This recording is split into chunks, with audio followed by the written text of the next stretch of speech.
आता बातमी भिगवणमधून भिगवण इथल्या अपहरण प्रकरणी या प्रकरणी या मुलीची वक्तव्य समोर आलेलं आहे। भिगवणमधून स्वतःहून गेल्याचं मुलीचं म्हणणं आहे। या मुलीचं अपहरण झालं होतं अशी बातमी समोर आली होती। त्यानंतर हिंदुत्ववादी संघटना आक्रमक झाल्या होत्या। मात्र मुलीचा एक व्हिडिओ समोर आला होता।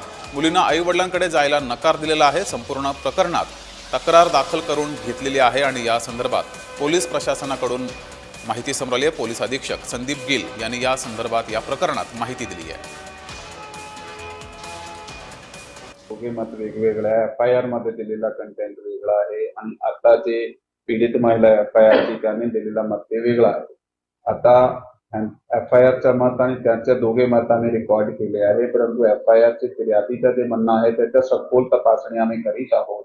कारण त्यांचा आई वडिलांकडे घरी त्याचे आई आणि भावाकडे जाण्याचा त्यांनी नाकारलेला आहे। सध्या स्थिती अशी आहे, पुढील त्याचा काय मत आहे त्याला विचारण्यात येईल। तर भिगवण प्रकरणामध्ये भाजपा आमदार गोपीचंद पडळकर हे सुरुवातीपासूनच आक्रमक झालेले आहेत। त्यांची पुन्हा एकदा या प्रकरणी प्रतिक्रिया समोर आलेली आहे। पडळकर काय म्हणते पाहूयात। ती काय म्हणते, 9 वर्षापासून माझे याचे संबंध आहेत। 9 वर्ष म्हणजे ती मुलगी 12 वर्षाची होती। म्हणजे या लोकांनी 12 वर्षाची मुलगी म्हणजे 5वी 6वीला ही मुलगी आहे, तेव्हा या मुलीला टार्गेट केलंय, तेव्हा ही बळी मुलगी पडलेली आहे आणि तेव्हापासून या मुलीवरती अत्याचार सुरू आहे।